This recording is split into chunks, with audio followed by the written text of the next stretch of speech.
Olá! Hoje a gente vai mergulhar num momento simplesmente fascinante da história da música, a virada para o século XX. Imagina só uma época em que os compositores não queriam só criar músicas bonitas, não. Eles queriam empurrar, esticar as regras da música até o ponto de ruptura, até o limite onde tudo ameaçava desabar. É essa busca por limites que a gente vai explorar agora. Olha, essa frase do poeta Ezra Pound, de 1914, resume tudo, né? Havia essa sensação no ar de que a arte precisava de doses cada vez maiores de intensidade para ainda causar algum impacto. A droga era a complexidade, o barulho era a grandiosidade. Era uma corrida para ver quem ia mais longe, uma aceleração que, como a gente vai ver, não tinha como durar para sempre.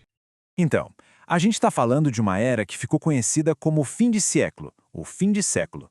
Mas isso não era só uma data no calendário, sabe? Era um sentimento cultural super paradoxal.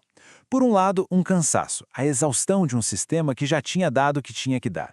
E por outro, uma busca quase desesperada por algo a mais intenso, mais grandioso, mais tudo.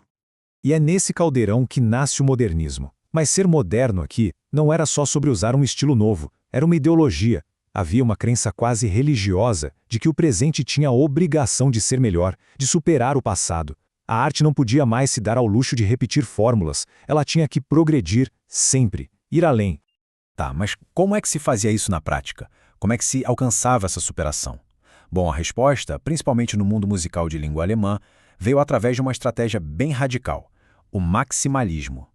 E aqui está o pulo do gato. O maximalismo não era sobre inventar algo totalmente do zero. Pelo contrário, a ideia era pegar as formas que todo mundo já conhecia, a sinfonia, a ópera, a harmonia tradicional, e simplesmente botar no volume máximo, amplificar tudo a uma escala que ninguém nunca tinha visto, ou melhor, ouvido.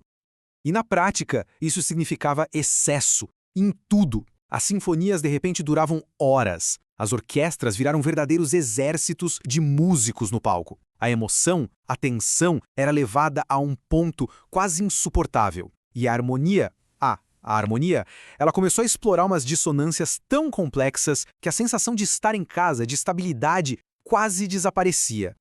E o nosso primeiro grande exemplo disso, talvez o maior maximalista sinfônico de todos, é Gustav Mahler. Para ele, uma sinfonia não era só uma peça de música, era muito, mas muito mais do que isso. O objetivo dele era nada menos que criar o que se chama de Weltanschauungsmusik. É um nome complicado, eu sei, mas significa basicamente música com uma visão de mundo. Ele achava que a sinfonia tinha que ser como o mundo, tinha que conter tudo, o sagrado e o profano, a tragédia e a comédia, e ainda por cima tentar responder às grandes questões da vida. Uma ambição gigantesca. Para a gente ter uma ideia de como as pessoas viam o Mahler na época, é só olhar para essa caricatura. Ele é o hipermaestro moderno, uma figura de uma intensidade quase maníaca, controlando cada detalhe para conseguir extrair dos músicos a sua visão monumental avassaladora.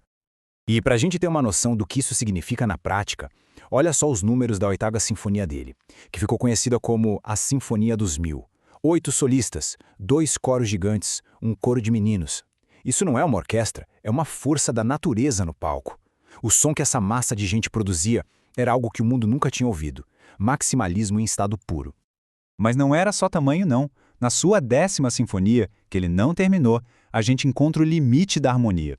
Tem um acorde ali que foi descrito como uma cacofonia sem precedentes.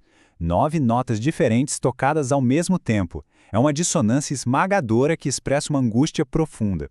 É como se o sistema tonal inteiro estivesse gritando, prestes a se romper sob esse peso todo. Pois bem, se Mahler levou a sinfonia até o limite, seu contemporâneo, Richard Strauss, fez exatamente a mesma coisa com a ópera, só que o foco dele era outro, os limites da mente humana, da psique. Strauss mergulhou de cabeça no movimento artístico chamado decadência. Era uma galera fascinada pelo proibido, pelo chocante. Eles rejeitavam a moralidade certinha da época e buscavam beleza no que era considerado esquisito, artificial ou até perverso. Pense em obsessão doentia, transgressão, era por aí. Olha que interessante essa comparação. De um lado, uma obra de arte do estilo Jugendstil, toda cheia de curvas, sinuosa. Do outro, a frase musical que abre a ópera Salomé. A melodia sobe, desce, escorrega, sem nunca se firmar direito. Ela espelha perfeitamente a moralidade ambígua e escorregadia da personagem. E os enredos eram um escândalo absoluto. Óperas como Salomé e Electra falavam de histeria, obsessão, necrofilia, desejo de matar a própria mãe, coisas pesadíssimas. A intenção era exatamente essa: levar o público para um lugar de desconforto total, fazer todo mundo se contorcer na cadeira. E aqui é o clímax de tudo. É o acorde final de Salomé. A cena é a seguinte: a protagonista está beijando a cabeça decapitada de João Batista.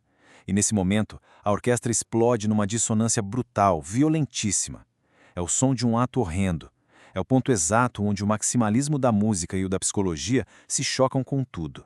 Então, depois de toda essa intensidade, a gente chega numa pergunta que não quer calar. O que acontece quando você chega no limite absoluto?